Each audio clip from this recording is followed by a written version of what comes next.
ஒரு 6 வயது சிறுவன் தன் 4 வயது தங்கையை அழைத்து கொண்டு கடைத்தெருவின் வழியே சென்று கொண்டிருந்தான். ஒரு கடையின் வாசலில் இருந்த பொம்மையை பார்த்து தயங்கி நின்ற தன் தங்கையை பார்த்து எந்த பொம்மை வேண்டும் என்றான். அவள் கூறிய பொம்மைகளை எடுத்து அவள் கையில் கொடுத்துவிட்டு ஒரு பெரிய மனிதனின் தோரணையுடன் கடையின் முதலாளியை பார்த்து அந்த பொம்மை என்ன விலை என்று கேட்டான். அதற்கு சிரித்து கொண்டே அந்த முதலாளி, உன்னிடம் எவ்வளவு உள்ளது என்று கேட்டார். அதற்கு அந்த சிறுவன் தான் விளையாட சேர்த்து வைத்திருந்த அந்த கடல் சிப்பிகளை தன் பாக்கெட்டிலிருந்து எடுத்து கொடுத்தான். இது போதுமா என்று கவலையுடன் கேட்டான்.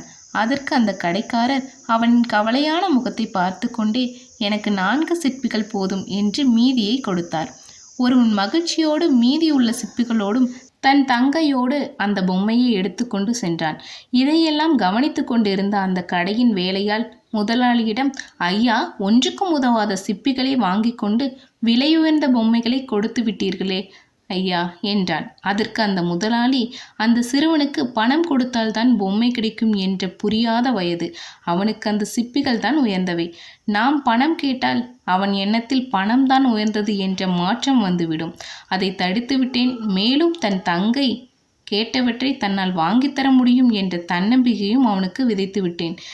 என்றோ ஒரு நாள் அவன் பெரியவனாகி இந்த சம்பவங்களை நினைத்து பார்க்கையில் இந்த உலகம் நல்லவர்களால் ஆனது என்ற நல்ல எண்ணம் அவன் மனதில் தோன்றும்.